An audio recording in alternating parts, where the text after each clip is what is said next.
ఓం శ్రీ గురుభ్యో నమః. శ్రీ శ్రీ శ్రీ యోగి రామానంద గురుపాదుకా పూజయామి. రమణ పెరియ పురాణం 75 మంది ప్రత్యక్ష శిష్యుల అంతరంగ ప్రయాణం.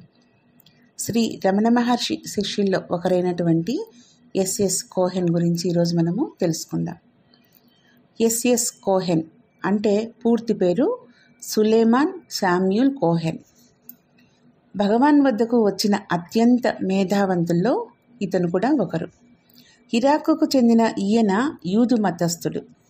18 సంవత్సరాల వయసులో యోగుల జీవితాల్లో జరిగే అద్భుత సంఘటనలను గురించి ఉపదేశం పొందిన వారికి మాత్రమే ఉద్దేశించి వ్రాయబడిన ఒక పుస్తకాన్ని ఈయన చదివారు.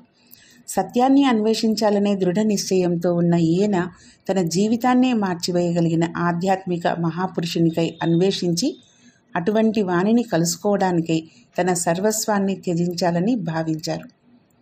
ఆ సమయంలో మొదటి ప్రపంచ యుద్ధం మొదలైంది. అది ఆయనకు గొప్ప పాఠాన్ని నేర్పింది. శాంతి ఎప్పటికీ బయట దొరకదని, తనలోనే దొరుకుతుందని ఆయన తెలుసుకున్నారు. అప్పటికింకా కౌమారావస్థలోనే ఉన్నప్పటికీ కూడా ఆయన హృదయంలో నుండి ఒక విశ్వాసము ఆయనకు తన జీవిత రహస్యాన్ని వెల్లడి చేసే తాళపు చెవి భారతదేశంలోనే ఉన్నదని తెలిపింది. దైవికంగా ముంబైలో ఉన్న ఆయన సన్నిహిత మిత్రుడు తీవ్రంగా జబ్బుపడ్డారు. మనము దాన్ని దైవికమని భావించినా, యాదృచ్ఛికమని భావించినా అది కేవలం గురుకృప మాత్రమే. సాధకుని జీవితంలో యాదృచ్ఛికము అనేదే ఉండదు. ఆ స్నేహితుడు కోటీశ్వరుడు. ఒకరోజు హఠాత్తుగా ఆయన స్టాక్స్, షేర్స్ అన్నీ పడిపోయాయి.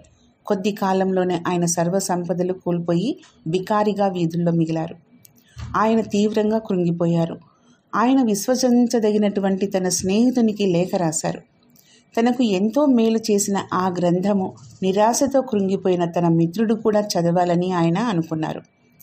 తాను చాలా పేదవారైనప్పటికీ భారతదేశానికి వెళ్ళటానికి అదొక అవకాశంగా ఆయన భావించారు. ఆయన 11 మంది బిడ్డలు గల కుటుంబంలో పెద్ద బిడ్డ. ఆయన తండ్రి ఒక ఓడలో క్లీనర్గా పనిచేసేవారు. తండ్రి గారికి కుమారుడంటే ఎంతో ప్రేమ. కుమారుని యొక్క మనస్సు లోపలి కోరికను తెలిపినప్పుడు తండ్రి తన యజమాని వద్దకెళ్ళి బొంబాయిలో వెళ్లే ఓడలో తన కుమారునికి పని ఇచ్చి అతను బొంబాయి చేరుకోవడానికి సహాయపడవలసిందిగా కోరారు. కోహెన్ త్వరలోనే భారతదేశానికి ప్రయాణమయ్యారు. నిరుపేద అయిన కోహెన్ తండ్రి కోహెన్కు ప్రయాణం ఖర్చుల నిమిత్తం కేవలం ఒకే ఒక నాణాన్ని ఇవ్వగలిగారు. ఆ నాణాన్ని కోహెన్ జేబులో పెడుతూ, వెళ్ళు, నీ ఆధ్యాత్మిక అన్వేషణలో సఫలుడివి కా అని ప్రేమతో కొడుకుని దీవించారు. ఆయన తన స్నేహితుడిని కలుసుకోవడానికి వెళ్ళారు. ఆ పుస్తకము ఆయన స్నేహితుడు కృంగుబాటులో నుండి కోలుకోవడానికి చాలా తోడ్పడింది. కానీ వారిద్దరూ ఇంకా నిరుపేదలుగానే ఉన్నారు. కోహెన్ వద్ద ఒక్క నాణెం ఉంది. ఆ స్నేహితుని వద్ద అది కూడా లేదు. కష్టించి పనిచేసే స్వభావం గల కోహెన్ ఒక షాపులో గుమాస్తాగా చేరాడు. ఆయన మేధస్సుతో ఆయన ప్రపంచంలో 2 రకాల మనుషులున్నట్లు గుర్తించారు. ఒక వర్గం వారు సుఖంగా, సంతోషంగా ఉంటారు. రెండవ వర్గం వారు బాధలో ఉండి ఎప్పుడు ఫిర్యాదులు చేస్తూ ఉంటారు. సంతోషంగా ఉండి వారి వద్ద 2 అర్హతలు ఉన్నట్లు గమనించారు ఆయన. వారికి పుష్కలంగా డబ్బు, జ్ఞానం ఉన్నాయి. సంతోషంగా లేని వారికి డబ్బు లేదు, జ్ఞానము లేదు. అందుకని కోహెన్ జ్ఞానాన్ని సంపాదించుకొని దాని ద్వారా డబ్బు సంపాదించుకోవాలని అనుకున్నారు. ఆయనకు డబ్బు కేవలం ఆర్థిక ఇబ్బందులు లేకుండా నిరాటంకంగా ఆధ్యాత్మిక సాధన సాగించుకోవడానికి మాత్రమే. ఆయన ఒక అంతగా ధనవంతుడు కానీ షాపు యజమాని వద్ద పనిలో చేరారు. ఆయన కోహెన్కి అకౌంట్స్ వ్రాయటం నేర్పారు.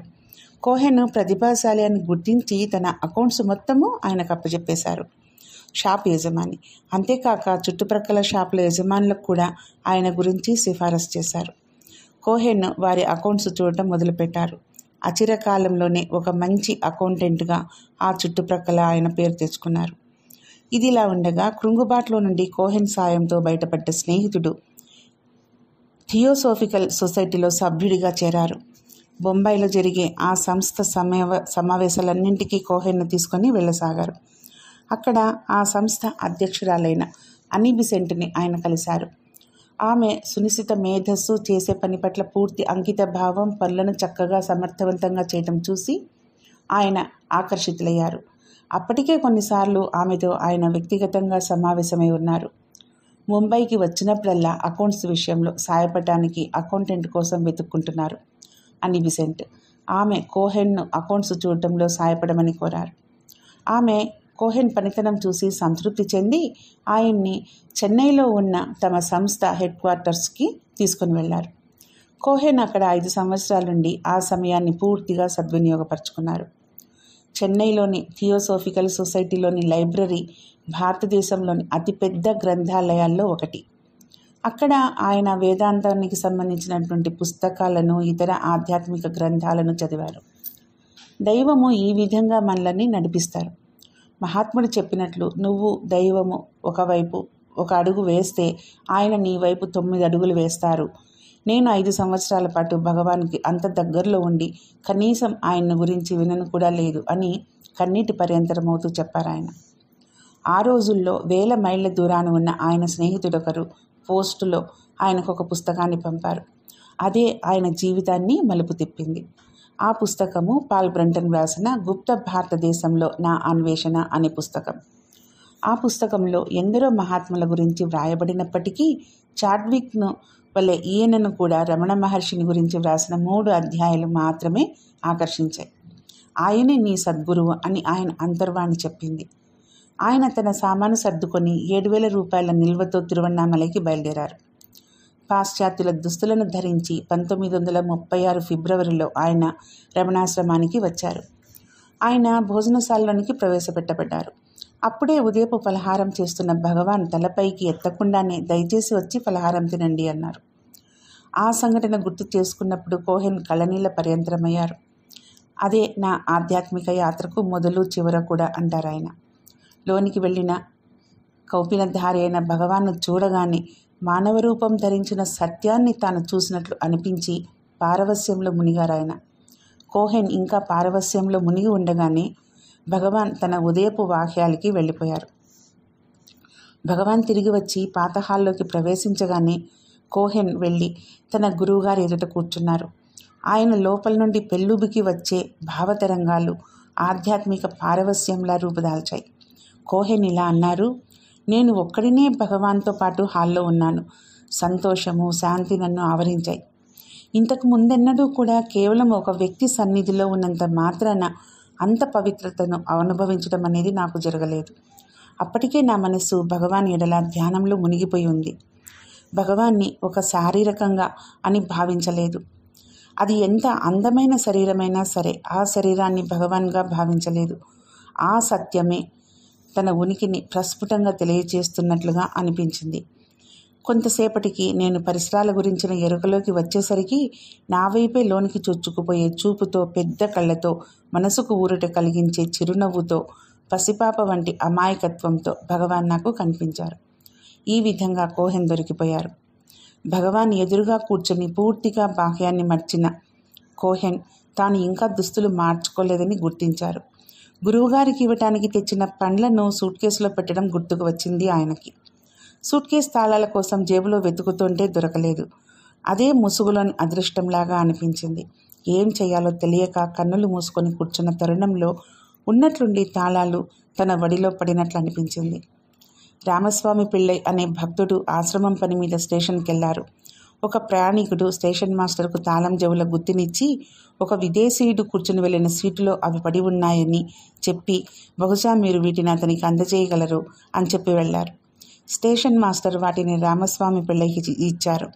రామస్వామి పిళ్ళై ఆశ్రమానికి తిరిగి వచ్చి ఈ సంగతి చెప్పి తాళపు చెవుల గుత్తిని భగవాన్కు అందజేశారు.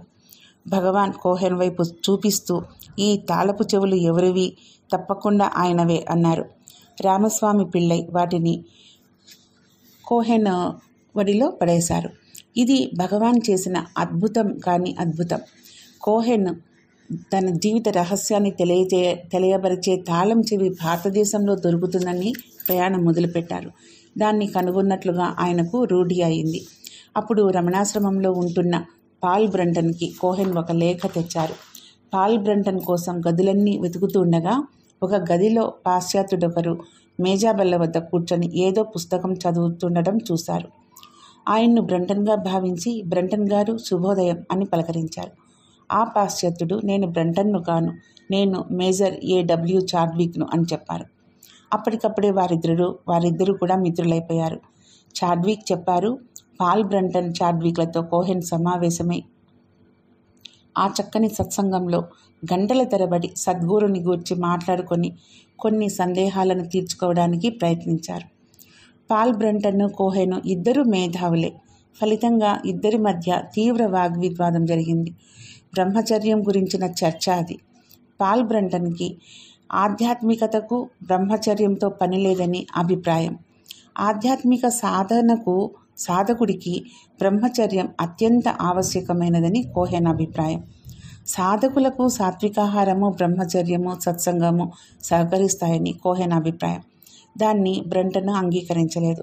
అప్పుడు చాడ్విక్, మీరిద్దరూ ఈ విధంగా వాదలాడుకోవడం ఎందుకు, భగవాన్ దగ్గరికి వెళ్ళి అడుగుదాం పదండి అన్నారు. వారందరూ కూడా భగవాన్ దగ్గరికి వెళ్ళారు.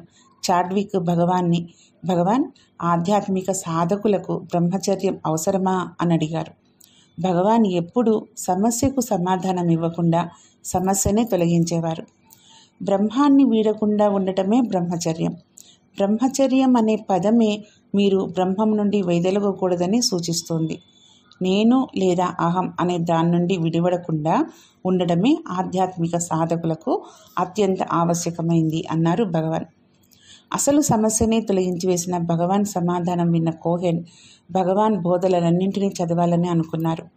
ఆయన ఆశ్రమంలోనే శాశ్వతంగా ఉండిపోయి భగవాన్ పుస్తకాలన్నింటినీ అధ్యయనం చేయసాగారు. ఆయనకు ఈ ఆశ్రమంలో అన్నింటికంటే నచ్చిన విషయం ఏంటంటే, ఇక్కడ ఏ విధమైన కట్టుబాట్లు లేవు. ఎవరూ కూడా భజనలకు, సమావేశాలకు, తరగతులకు, ఆచారపరమైన పూజాది కార్యక్రమాలకు వెళ్ళి తీరాలని బలవంతం చేయబడరు. సాధకునికి పూర్ణ స్వాతంత్ర్యం ఉండటం కోహెన్కి ఎంతగానో నచ్చింది. భగవాన్ ఇది ఎక్కువ ముఖ్యం, అది తక్కువ ముఖ్యం అనే నిబంధనలు ఎప్పుడు చెప్పేవారు కాదు. ఒక వ్యక్తికి ఏది అవసరమో అతనికే బాగా తెలుస్తుందని భగవాన్కి తెలుసు. కోహెన్ ఆశ్రమాన్ని అంతకు మించి ఏ విధి నిషేధాలను విధించని భగవాన్కు ఎక్కువ ఇష్టపడేవారు. భగవాన్ గురువులందరిలోకి సరళతములు. ఎప్పుడూ కూడా తన శిష్యుల జీవితాలను నియంత్రించే విధంగా నియమ నిబంధనలను ఏర్పరచవలసిన అవసరం ఉన్నట్లుగా ఆయన భావించలేదు. అందరిపై ఒకే విధమైన క్రమశిక్షణను రుద్దాలని ఆయన అనుకోలేదు. ఎందుకంటే ఏ నియమ నిబంధనలతో పని లేకనే అత్యున్నతమైన తనకు తానే వెల్లడి అయ్యే సత్యాన్ని తనలోనే కనుగొన్నారు కాబట్టి. సరైన సమయంలో మొగ్గ తొడిగి పువ్వు వికసించినట్లుగా ఆత్మసాక్షాత్కారం దానంతట అదే లోన తరంగం వలె పెళ్ళుబుకి విశదపడుతుందని ఆయన స్వీయ అనుభవం. ఆ సమయంలో కోహెన్ కొందరితో కలిసి ఆశ్రమ అతిథి గృహంలోనే ఉండేవారు.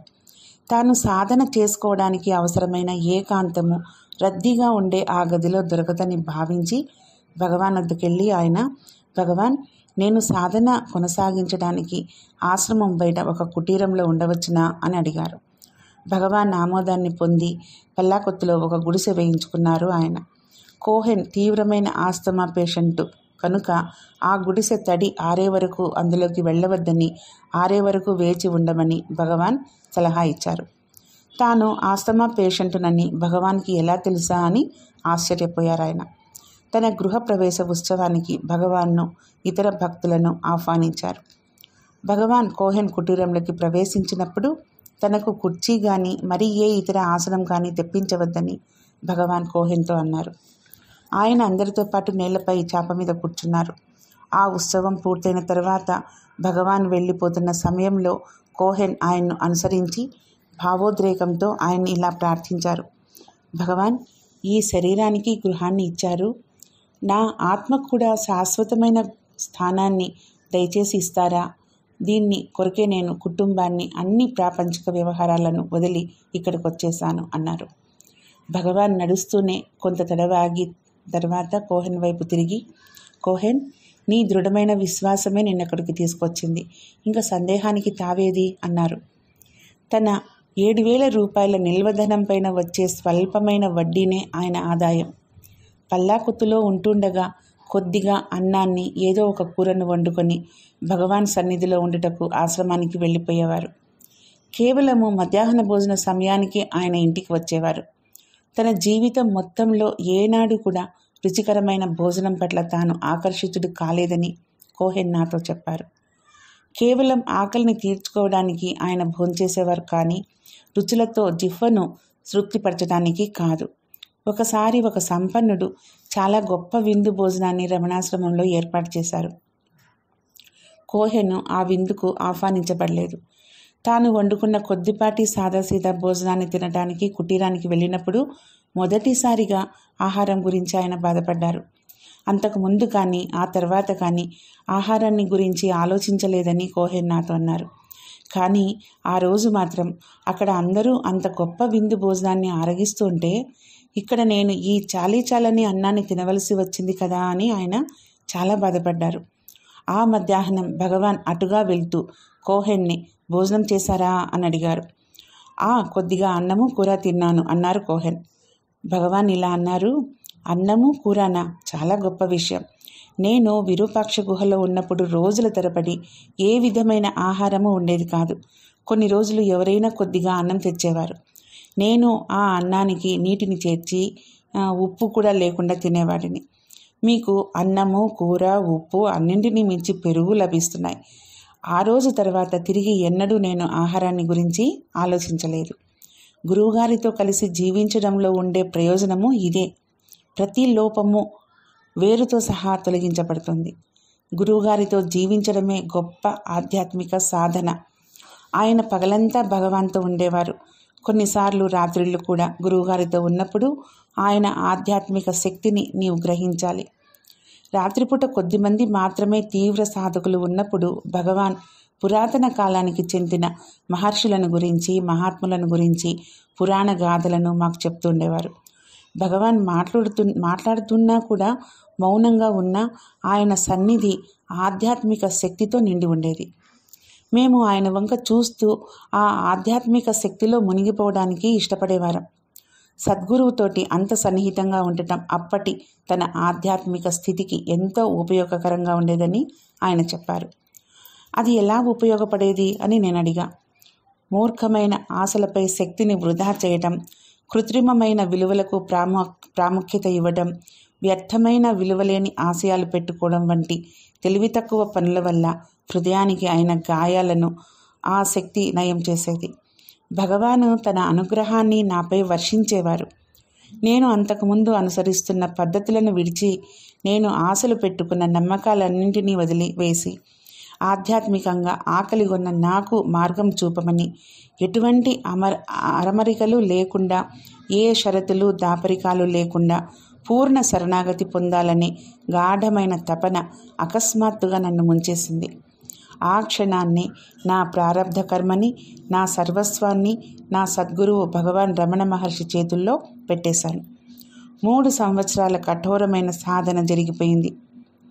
ప్రతి 2వ దినమున ఆయన 8 మైళ్ళ గిరి ప్రదక్షిణ చేసేవారు. ఎందుకు అని నేను అడిగితే, ఆ ప్రదక్షిణ చేసే 3 గంటల సమయంలోనూ ఏ ఆలోచన ఉండేది కాదు. కేవలం హృదయం మీదే దృష్టి ఉండేది. భౌతికపరమైన మానసికపరమైన కారణాలేవి కూడా దృష్టిని హృదయం మీద నుండి మళ్లించేవి కాదు. ఆ పవిత్రమైన గిరి నీ ధ్యాసను ఎటువంటి అడ్డంకి లేకుండా అత్యంత సులభంగా హృదయంపై నిలపడానికి సహాయపడుతుంది. అది ఆయనకు ఆంతరంగికమైన మౌనాన్ని, ఏకాంతాన్ని దృఢపరుచుకోవడానికి తోడ్పడింది. బాహ్యమైన విషయాలు ఆయనను ఆకర్షించి ఆయన దృష్టి మరల్చుతున్నప్పుడు ఆయన భగవాన్ వద్దకెళ్ళి, నేను సాధనను తీవ్రతరం చేసుకోవాలనుకుంటున్నాను. అందుకొరకు నేను ఒక యాత్రకు వెళ్ళాలని అనుకుంటున్నాను అన్నారు. భగవాను దానికి అవసరమైన ఏర్పాట్లను చేసుకున్నారా అని అడిగారు. కోహెన్ ఇలా బదిలిచ్చారు, భగవాన్, నేను ఎటువంటి ఏర్పాట్లు చేసుకోలేదు. నేను సాధువుగానే వెళ్తున్నాను.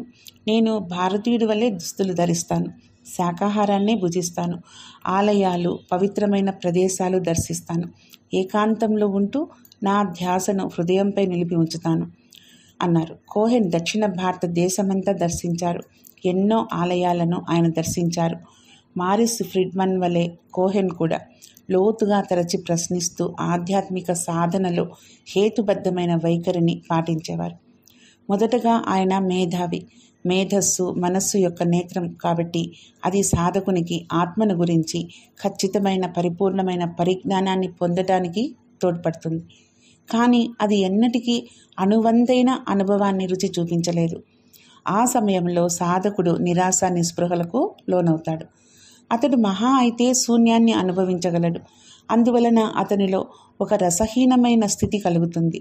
సద్గురువు ఆ లోపాన్ని గమనించి దాన్ని అధిగమించడానికి సాధకునికి తోడ్పడతాడు. అలా తోడ్పడే మార్గాల్లో యాత్రకు వెళ్ళమని సూచించడం ఒకటి. అటువంటి ప్రయాణాల్లో సాధకునికి తన అంతరంగంలో కేవల విషయ పరిజ్ఞానం అనుభవంగా మార్పు చెందటానికి గమనించటానికి అనేక అవకాశాలు లభిస్తాయి. కోహెన్ను దక్షిణ భారతదేశ యాత్రకు అనుమతించడం ద్వారా కోహెన్ సాధనలో ఏర్పడ్డ లోపాన్ని అధిగమించడానికి తోడ్పడ్డారు భగవాన్.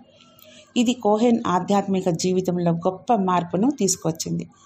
తాను విజయవంతంగా ఆ రసహీనమైన స్థితిని అధిగమించి హృదయంలోని అహం స్ఫురణను అనుభవంలోకి తెచ్చుకున్న వైనాన్ని ఈ విధంగా నాకు వివరించారు కోహెన్. ఆయన యాత్రా సమయంలో కేరళలోని ఆనందాశ్రమంలో స్వామి రామదాసును ఆయన కలుసుకున్నారు. ఎల్లప్పుడూ రామనామాన్ని గానం చేస్తూ స్వామి రామదాసు ఆనంద సాగరంలో మునిగి తేలుతుండేవారు. రమణుల సన్నిధిలో ఆత్మసాక్షాత్కారం పొందిన ఆయన సన్నిధిలోని వాతావరణం అంతా సంతోష తరంగాలతో నిండిపోయి ఉండేది. మొదటిసారిగా భక్తి అంటే ఏంటో, ఆంతరంగికమైన స్వచ్ఛమైన ఆనందం అంటే ఏంటో కోహెన్కి తెలిసింది. ఆనందాశ్రమం నుండి వెలుపలికి వచ్చినప్పుడు ఆయన సంతోషంతో నిండి ఉన్నారు. కానీ ఆయన తన జ్ఞాన మార్గాన్ని మాత్రం వీడలేదు. ఆయన కన్యాకుమారికి వెళ్ళారు. అక్కడ భగవాన్ నుండి దూరంగా ఉన్నాను అనే బాధ ఆయన్ని పీడించసాగింది. సముద్రపు ఒడ్డున ఇసుకలో పడుకొని ఆయన ఈ విధంగా రోధించసాగారు. ఓ భగవాన్, మీరెంత గొప్పవారు, ఎంత ఉన్నతమైంది, సర్వత్రా వ్యాపించి ఉన్నది మీ మచ్చలేని స్వచ్ఛత, దేంతోనూ పోల్చలేని మీ సద్గుణాలను, మీ నెమ్మదితనాన్ని, మీ మాటల మధురిమను, చల్లటి ఆహ్లాదకరమైన మీ చిరునవ్వు, ప్రశాంతమైన ఆరాధనీయమైన ముఖాకృతి, సర్వత్రా వ్యాపించి ఉన్న మీ ప్రేమ యొక్క ప్రకాశం, ఆఖరికి జబ్బు పడిన వీధిలో తిరిగే జంతువులతో సహా అన్ని జీవులను మానవులను ఒకే విధంగా చూడగల మీ సమదృష్టి, వీటన్నింటి గురించి మీ శిష్యులమైన మేము ఎంత చక్కగా చెప్పుకుంటామో స్మరించుకుంటామో కదా. అలా గురువు కొరకు తపన చెందుతూ ఆయన రమణాశ్రమానికి తిరిగి వచ్చారు. భగవాన్కు ఆయన భక్తులకు జరిగే సంభాషణలను ఆయన వ్రాసుకోవడం మొదలుపెట్టారు. అప్పట్లో సంభాషణలు వ్రాసుకోవడానికి వీల్లేదని నిబంధన ఉండటచే ఆయన అక్కడ జరిగే సంభాషణలన్నింటినీ జాగ్రత్తగా గుర్తుపెట్టుకొని తన గదికి వెళ్ళిన తర్వాత నోటుబుక్లో రాసుకునేవారు. ఆ నోటు పుస్తకమే తర్వాతి కాలంలో గురు రమణ అనే గ్రంథంగా అచ్చయింది. భగవాన్ జీవితంలోని చివరి 2 సంవత్సరాల్లోనూ ఆయన జబ్బును గురించిన వివరాలన్నింటినీ తన డైరీలో రాసి ఉంచారు. ఆయన హోమియోపతి గురించి తెలిసిన వ్యక్తి కాబట్టి భగవాన్కు జరుపబడిన వివిధ రకాలైన వైద్యాల గురించి, జరిగిన శస్త్రచికిత్సల గురించి వివరంగా వ్రాయగలిగిన పరిజ్ఞానం ఆయనకుంది. అప్పుడు ఆయనకు ఆత్మానుభూతి వల్ల లభించే ఆనందం అప్పుడప్పుడు అనుభవం కాసాగింది. అది లభ్యమవటానికి ఆయనకు చాలా సమయం పట్టింది. కానీ మేధావి కాబట్టి ఆయనకు ఇంకా సందేహాలుండేవి. ఆత్మసాక్షాత్కారం హఠాత్తుగా ఒక్కసారిగా జరుగుతుందని ఆయన పవిత్ర గ్రంథాల్లో చదివారు. ఆయన భగవాన్ వద్దకు, భగవాన్, ఆత్మసాక్షాత్కారము ఒక్కసారిగా అకస్మాత్తుగా జరుగుతుందని పవిత్ర గ్రంథాలు చెబుతున్నాయి కదా అన్నారు. భగవాన్ కోహెన్ వైపు చూసి చిరునవ్వు నవ్వి, అవును, కానీ దానికి ముందు తగిన పరిపక్వత రావాలి. అది చెట్టున ఉన్న కాయ పరిపక్వమైనట్లుగా నిదానంగా జరుగుతుందని మనవరాదు అన్నారు. ఆయన 1950 ఏప్రిల్ 12వ తేదీన భగవాన్ నిర్యాణానికి 2 రోజుల ముందు ఇలా రాశారు. అది కల్పావసాన సమయం వల్లే సర్వజన విచారణ దినము నాకు ముందు రోజు సాయంత్రం వల్లే అనిపించింది. ఏ దినమైతే మా జీవిత సర్వస్వాన్ని కోల్పోబోతున్నామో, మాకు నీడ, మా ఆశ, మా విలువైన సంపద, మా ప్రేమ పెన్నిది అయిన మా సద్గురువు గారి అత్యంత విలువైన జీవితం అంతమమ అవబోతున్న రోజుకు ముందు రోజు ఏమో ఈ దినం అనిపించింది. మహర్షి తెలివిగానే ఉన్నారు, అప్పుడప్పుడు మాట్లాడుతున్నారు. కానీ చివరి క్షణం వరకు ఆయన ఏమి అడగరు, తనకు ఏమి చేయాలో ఏం చేయకూడదో కూడా చెప్పరు. ఏ బాధ గురించి చెప్పుకోరు. నొప్పిగా ఉన్న చోట పట్టుకుంటేనో ఆయన శరీరాన్ని ఎత్తినప్పుడు తప్ప అప్పుడు కేవలం ఉన్న భౌతిక స్థితిని తెలియచేయటం కోసం అంటుకుంటే నొప్పి లేని ప్రదేశం లేదు అన్నారు. అప్పుడు పరిచారకుడు ఆయన్ను పట్టుకునేటప్పుడు మరింత జాగరూకతతో ఉన్నారు. ప్రత్యేకించి నొప్పి తీవ్రతరంగా ఉన్న ఈ రోజున భగవాన్ శరీరాన్ని వదిలిన పిమ్మట ఎన్నో కొట్లాటలు, యాజమాన్యం అంటే శత్రుత్వము మొదలయ్యాయి. ఎక్కువ మంది భక్తులు వెళ్ళిపోయారు. 1950-51 సంవత్సరాల్లో ఆశ్రమ పరిస్థితి ఎంతో సంకటావస్థలో ఉంది. ఉదయం పలహారము, టీ, కాఫీలు లేవు. కేవలం మధ్యాహ్న భోజనం, రాత్రి భోజనం మాత్రమే ఉన్నాయి. త్వరలోనే సర్వాధికారి నిరంజనానంద స్వామి కూడా శరీరాన్ని వదిలేశారు. మా తండ్రి గారు తర్వాత అధ్యక్షులయ్యారు. ఆయనకు ఇంగ్లీషు రాదు. అవసరమైన ఉత్తరాలన్నింటినీ వ్రాసిపెట్టడం, ఆశ్రమానికి వ్యతిరేకంగా కోర్టులో దాఖలైన అనేక వ్యాజ్యాలకు అఫిడవిట్స్ వ్రాసి ఇవ్వటం, ఆశ్రమము స్వతంత్ర ప్రతిపత్తిని కలిగి ఉండటానికి కోహెన్ ఎంతో సహాయకారి అయ్యారు. అన్ని పనులు పూర్తయిన తర్వాత శ్రీమతి తలయ్యార్ ఖాన్తో తాను ఉమ్మడిగా వాడుకుంటున్న కుటీరాన్ని ఆమెకిచ్చేశారు. ఆయన నిజమైన సన్యాసి. ఆయనకు మా తండ్రి గారి స్థలం ఉన్నది. దాన్ని ఏ షరతులు లేకుండా తన తదనంతరము మా తండ్రి గారికి చెందినట్లు వీలునామా రాశారు. ఆశ్రమం మీద భారంగా ఉండటం ఇష్టం లేక వెల్లూరుకెళ్ళి అక్కడ ఉండిపోయారు. మీరు అరుణాచలాన్ని వదిలి ఎందుకు వెళ్ళిపోయారు అని అడిగితే నాకు ఆస్తమా బాగా ఎక్కువైంది. వెల్లూరు అక్కడి నుండి కేవలము 52 మైళ్ళే అయినప్పటికీ ఇక్కడి వాతావరణము నా ఆరోగ్యానికి అనుకూలంగా ఉంది అన్నారు. ఆయన రాసిన గురురమణ అనే గ్రంథం తయారైనప్పటికీ ఆశ్రమం వద్ద నిధులు లేక దాన్ని ప్రచురించలేకపోయింది. అందుకని ఆయనే స్వయంగా దాన్ని అచ్చువేయించారు. 1952లో నేను ఆ గ్రంథాన్ని ఆశ్రమ ప్రచురణగా అచ్చువేయించుటకు వెల్లూరు వెళ్ళి ప్రచురణ హక్కులను ఆశ్రమానికి ఇమ్మని కోరాను. ఆయన అంగీకరించారు. 1962లో గురురమణ గ్రంథము యొక్క 2వ ముద్రణ జరిగినప్పుడు ఏ కారణం లేకుండానే నేను ఒక ప్రతిని భగవాన్కు అత్యంత భక్తురాలైన దోరబ్ గారి అక్కగారికి పంపాను. ఆ సమయంలో ఆమె తీవ్రమైన కుటుంబ సమస్యలతో బాధపడుతూ ఉన్నారు. ఆమె ఒక చిన్న గదిలో భగవాన్ ఫోటోను పెట్టుకొని పూజించేవారు. ఆమె కుటుంబ సభ్యులు, బంధువులు దాన్ని అంగీకరించక ఆ ఫోటోను అవతల పారవేయమని చెప్పారు. ఆమె వాళ్ళతో ఇలా చెప్పారు: మీరు నన్ను ఏమైనా చేయండి, నాకు భగవాన్ను పూజించడానికి అరగంట టైం ఇవ్వండి. ఆమెకు ఆ అవకాశం కూడా ఇవ్వబడకపోవడంతో ఆమె గదిలోనికి వెళ్ళి తలుపులను బంధించుకొని భగవాను నిలదీయడం ప్రారంభించారు. భగవాన్, మీరున్నారని, మీరే నా గురువని రుజువు చేయండి. ఆమె పెద్ద అపార్ట్మెంటుకు నేను వెళ్ళాను. ముందు వాకిలి తలుపుకు నేలకు మధ్య ఒకటి ఉంది. ఆ 2 అంగుళాల ఖాళీ ఉంది. ఆమె ధ్యానం చేసుకునే గదికి కూడా అలాగే ఖాళీ ఉంది. పోస్ట్ మాన్ ఆ ఖాళీ గుండా నేను పంపిన పార్సిల్ని ఆ సందులో గుండా విసిరారు. అది తిన్నగా ఆమె గదిలోకి వెళ్ళి ఆమెకు గట్టిగా తగిలింది. ఆ విసురుకు ఆ పార్సిల్ చిత్రంగా తెరుచుకుంది. ఆమె కిందికి చూసే వరకు గురురమణ అనే శీర్షిక కనిపించింది. ఈరోజు కూడా అంతమంది భక్తుల్లో ఆవిడ ఒక్కరికే ఆ పార్సిల్ ఎందుకు పంపానో నాకైతే తెలియలేదు. వెల్లూరులో కూడా కోహెన్ స్వతంత్ర జీవితాన్ని గడిపారు. ఆయన ఎవరిని ఏ విధమైన సాయము కోరలేదు. ఆయన చాలా పొదుపుగా జీవించేవారు. ఎవరైనా సాధకులు ఆయన ఇంటికి వచ్చినప్పుడు వారికి భగవాన్ గురించిన కథలను, భగవాన్ బోధలను చెప్పేవారు. భక్తుల్లో ఒకరైన దోరబ్ ప్రేమ్జీ ఆయనను తరచుగా సందర్శించేవారు. ఒకసారి ఆయన వచ్చినప్పుడు కోహెన్ కనిపించలేదు. ఆయన కోసం వెతగ్గా కోహెన్ బాత్రూంలో పడి ఉన్నారు. పైకి లేచే శక్తి లేక 7 గంటల పాటు ఆయన అలాగే పడి ఉన్నారు. దోరబ్జీ ఆయన్ను రమణాశ్రమానికి ఎదురుగా ఉన్న రమణ నగర్లోని తన ఇంటిలో ఉంచి ఆయనకు భోజనం పంపమని కోరారు. 1 సంవత్సరం గడిచిన తర్వాత ఆయన మరలా బాత్రూంలో పడిపోయి చాలా గంటల పాటు ఎవరూ చూడక అలాగే ఉన్నారు. అదృష్టవశాత్తు దోరబ్జీ ఆ రోజునే తిరువన్నామలై వచ్చి కోహెన్ బాత్రూంలో పడి ఉండటాన్ని చూశారు. ఆయన పరిగెత్తుకుంటూ నా వద్దకు వచ్చి, ఆయనను తోడు లేకుండా ఒంటరిగా మనము వదలకూడదు, ఆయన్ను ఆశ్రమంలో ఉండనివ్వండి అన్నారు. ఆశ్రమంలో ఆయన ఒకసారి మంచంపై నుండి క్రింద పడి తన కాళ్ళు విరిగినవని భావించారు. నేను ఎముకల డాక్టర్లను, ఆయుర్వేద డాక్టర్ను తీసుకువచ్చి ఆయన్ను పరీక్ష చేయించాను. ఆయన్ను పరీక్షించిన పిదప ఏమీ విరగలేదని వాళ్ళు తేల్చారు. కానీ కోహెన్ తన కాళ్ళు విరిగిపోయాయని, తానిక నడవలేననే అభిప్రాయానికి వచ్చారు. నేను ఆయనకు ఒక చక్రాల కుర్చీని తెప్పించి ఆయన్ను చివరి వరకు సేవ చేయడానికి కన్నన్ అనే పరిచారకుడిని నియమించాను. కోహెన్ నా పట్ల ఎంతో దయగా ఉండేవారు. సాయంత్రం 5 గంటల తర్వాత నేను ఆఫీసులో పనిలో మునిగిపోయి ఉంటే ఆయన వచ్చి ఇక పని ఆపేయమని నన్ను కోరేవారు. నేను అంగీకరించకపోతే ఆయన నన్ను కోప్పడేవారు. ఏమిటి ఈ పనంతా? నువ్వు ఇక్కడకు సాధన చేసుకోవడానికి వచ్చావు. మనం ఇక్కడకు మన సద్గురువు కోసం వచ్చాం. ఈ సంస్థకు, గురువుకు చేసే సేవ అంతా కూడా నీకు పేరు ప్రఖ్యాతులను, సుఖాలను సమకూర్చవచ్చు. కానీ నువ్వు ఏమాత్రం చేరువ కాలేవు.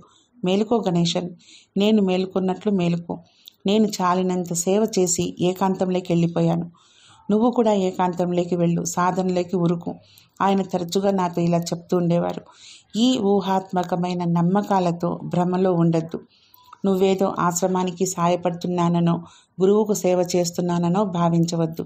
కారణాలేమో తెలియవు, కానీ ఆయన చివరి దినాల్లో ఆయనకు మతి స్థిమితం తప్పింది. ఆఫీసులో పని ముగించుకొని ఆయన గదికి ఎప్పుడు వెళ్ళినా ఆయన పదే పదే నాతో చెప్తూ ఉండేవారు. జాగ్రత్త, తిరిగి వెళ్ళిపోయి సాధన చేసుకో. ఈ పని నీకేమీ ఉపయోగపడేది కాదు. నేను నీ పట్ల గల ఆసక్తితో చెప్తున్నాను. నువ్వు ముక్తి కొరకే వచ్చావు. ఇలా చెప్పిన వెంటనే ఆయన ఇలా కొనసాగించేవారు. మీ తండ్రి నన్ను ఏదో అంతస్తులో ఉంచారు. నాకు కాళ్ళు లేవు. నేను 7వ అంతస్తుకు ఎలా చేరగలను? మొదటిసారి ఈ విధంగా జరిగినప్పుడు నేను దిగ్భ్రాంతి చెందాను. కోహెన్, మన గురువుగారి వద్దకు వచ్చిన అత్యంత గొప్ప మేధావుల్లో మీరొకరు. మీరు ఏమీ మాట్లాడుతున్నారు? అసలు రమణాశ్రమంలో మొదటి అంతస్తే లేదు. ఆయన ఇంకా అర్థం పట్టం లేని మాటలు మాట్లాడటంతో ఆయన చిత్తభ్రమలో ఉన్నారనుకొని దానిలో నుండి బయటకు తీసుకురావటానికి ఆయన్ను పట్టుకొని కుదిపాను. దాంతో ఆయన కళ్ళు ప్రకాశవంతమయ్యాయి. ఆయన ఇలా అన్నారు. గణేశన్, వృద్ధాప్యంలో శరీరము వశం తప్పుతుంది. అలాగే మనం కూడా కొన్నిసార్లు వశం అలాగే మనం కూడా ఈ శరీరం కాదు, ఈ మనస్సు కాదు. కాబట్టి అవన్నీ పట్టించుకోవద్దు. కోహెన్, మీరు ఏ స్థితిలో ఉన్నారు అని అడిగాను ఆయన్ని. నేను ఆనందంలో ఉన్నాను, నేను సంపూర్ణ ఆనందంలో ఉన్నాను అన్నారు. మరుక్షణమే ఆయన అర్థం పర్థం లేని మాటలు మొదలుపెట్టారు. నువ్వు కన్నన్ అనే ఒక పరిచారకుడిని నియమించావు, కానీ నా గదిలో 9 మంది కన్నన్లు ఉన్నారు. నేను గదిలో ఒంటరిగా ఎలా నిద్రపోగలను? నేను భయంతో, తడబాటుతో తిరిగి ఆయన కుదిపినప్పుడు ఆయన నా వైపు స్థిరంగా చూసి ఇలా అన్నారు. మీరు నా మనసు చెప్పేవి ఎందుకు పట్టించుకుంటారు? ఇవన్నీ నా మనసులోనివి. నేను నా మనసు చెప్పే వాటిని వినవద్దని మీకు చెప్పాను కదా. మేధస్సు అనేది ఆయన జీవితంలో ప్రాముఖ్యత వహించింది కాబట్టి ఆయన మనస్సు ఇప్పుడు నాటకంలాడుతుంది. కొంతమంది భక్తులు వాళ్ళ చివరి దినాల్లో దుర్భరమైన బాధలు పడవలసి వచ్చినప్పుడు నేను వారిని అడిగేవాడిని, మీ వంటి వారికి ఇటువంటి జబ్బు ఎందుకు రావలసి వచ్చింది అని. వారందరూ కూడా ఒకే విధమైన బదులు ఇచ్చారు. వారు వారి దేహానికి అత్యంత శ్రద్ధ కనపరిచి దాన్ని సుఖపెట్టారు కాబట్టి అది ఈ విధంగా బదులు తీర్చుకుంటోంది. తాను మనసుకు ఆవల ఉన్నానని నిజంగా చూపించింది మొదటగా కోహెన్. మీరు ఎందుకు ఇలా అర్థం లేని మాటలు మాట్లాడుతున్నారని నేను అడిగినప్పుడు కోహెన్ ఇలా జవాబిచ్చారు. నేను నా దృష్టిని బాహ్యానికి మళ్లించినప్పుడు అది అర్థం లేని మాటలు మాట్లాడుతుంది. నేను దృష్టిని లోపలికి మరల్చినప్పుడు అది కేవలం ఆనందమే. గణేశన్, నీ శరీరము, మనసు ఎప్పటికీ ఈ విధంగా జబ్బు పడకూడదు. నీకు నా ఆశీస్సులు. కొన్నిసార్లు ఆయన బాధపడ్డప్పుడు నేను ఓదార్చేవాడిని. కోహెన్, మీరు ఎందుకు ఏడుస్తారు? మీరు ప్రశాంతంగా నిద్రలోకి జారుకున్నట్లుగా వెళ్ళిపోతారు అని. ఆయన చాలా హాస్యప్రియులు కనుక నవ్వి నాతో ఇలా అన్నారు. మీరు ఇలా ఎందుకు అనుకుంటున్నారో నాకు తెలుసు గణేశన్. ఎందుకంటే నేను చనిపోయిన తర్వాత అచ్చంగా ముందుగా నేను చెప్పినట్లే కోహెన్ మరణం సంభవించింది అని మీరు అందరితో చెప్పుకోవచ్చు. ఏ కారణం చేతనో తను చనిపోయిన తర్వాత తన శరీరాన్ని ఆశ్రమంలోనే ఖననం చేయాలని ఆయనకు గట్టి కోరిక. మా తండ్రి గారు, నేను అలాగే జరుగుతుందని హామీ ఇచ్చాం. ఏ ప్రదేశంలో తనను పూడ్చాలో అది కూడా కోహెన్ గారు చూపించారు. కొన్నిసార్లు నేను ఆశ్రమంలో లేనప్పుడు ఆయన కన్నన్ను ఆ చోటుకు తీసుకెళ్ళి, ఇదిగో ఇక్కడ గొయ్యి తవ్వి నా శరీరాన్ని అందులో పడేసి మట్టితో గోతిని పూడ్చేయి అన్నారు. కన్నన్ భయంతో, అమ్మో వద్దు వద్దు, అది పాపము అనేవాడు. సరేలే, కన్నన్ దిగులు పడవద్దు. నేను చనిపోయిన తర్వాత నన్ను పూడ్చిపెట్టే ప్రదేశం ఇదే. నేను బ్రతికుండగానే నిన్ను ఆ పని చేయమంటున్నాను. అంతే, నీకే పాపం రాదు అన్నారు. 1980వ సంవత్సరంలో నేను ఆశ్రమం పని మీద బయటకు వెళ్ళినప్పుడు కోహెన్ చనిపోయారు. కోహెన్ తన శరీరాన్ని ఆశ్రమంలో ఎందుకు సమాధి చేయమన్నారో మనకు తెలియదు. దురదృష్టవశాత్తు ఆయన్ను శ్మశానంలోనే పూడ్చారు. నేను టూర్ నుండి తిరిగి వచ్చిన తర్వాత కోహెన్ భగవాన్ గొప్ప శిష్యుల్లో ఒకరు. ఆయన అరుణాచలం నుండి వచ్చిన మెరుపు. ఆయన యొక్క ఈ చిన్న కోరికను మనం తీర్చలేమా అన్నాను. ఎంతమంది నేను చేసిన పనిని సమర్థిస్తారో తెలియదు, కానీ నేను ఆయన శరీరాన్ని బయటకు తీయించి ఇప్పుడు ఆయన సమాధి ఉన్న చోట పూడ్పించాను. కోహెన్ ఏమీ సాధారణమైన వ్యక్తి కాదు. ఆయన శరీరాన్ని మనస్సును దాటినట్లయితే తన శరీరాన్ని ఆశ్రమంలో సమాధి చేయమని ఎందుకు కోరారో తెలియదు, కానీ అది ఎలా జరిగిందో చూడాలి. వెల్లూరులో ఉండగా ఒక క్రైస్తవ సంస్థకు తన అవసాన దశలో కనిపెట్టి ఉండటకు గాను ఆయన ధనం ఇచ్చారు. ఆయన బాత్రూంలో పడిపోయి ఆశ్రమానికి తీసుకొని రాబడటానికి ఏది కారణమో, తాను తన శరీరాన్ని ఆశ్రమంలో సమాధి చేయమని కోరినప్పటికీ కూడా ఆయన శరీరం మొదట బయట సమాధి చేయబడి తదుపరి ఆశ్రమానికి తీసుకురాబడి ఆశ్రమంలోనే సమాధి చేయబడింది. ఈ విషయము హాస్యప్రియుడికి తెలిసే ఉంటుంది. ఆ దివ్యశక్తి మరొకసారి యుక్తిగా తన శరీరాన్ని ఆశ్రమానికి తిరిగి తీసుకొని వచ్చి ఆశ్రమంలో సమాధి చేసేలా చేసింది. ఈ తేజోవంతమైన మెరుపు పవిత్ర తేజోగిరికి తిరిగి వెళ్ళింది. శామ్యూల్ సులేమాన్ కోహెన్ తిరిగి అరుణాచలంలో కలిసిపోయారు. కోహెన్ జీవితము మన జీవితమే. అది శ్వాస వంటిది. శ్వాస అందరికీ ఒక్కటే, కానీ అది ప్రతి వారిలో విడిగా ఉంటుంది. సాధనతోనే ముడిపడి ఉన్న కోహెన్ జీవితము ప్రతి ఒక్కరి జీవితమే. ఆయన గురించి చదివి గ్రహించుకుంటే అది మనలో ఒక శుద్ధమైన ఎరుకను జాగృతం చేస్తుంది. ఏ శుద్ధ చైతన్యం కోసం ఆయన అభిలషించారో, తన జీవితాన్ని దేనికోసం వెచ్చించారో అది మనలోనూ జాగృతమవుతుంది. రేపు ఇంకొక శిష్యుడి గురించి తెలుసుకుందాం. ఓం శ్రీ గురుభ్యో నమః.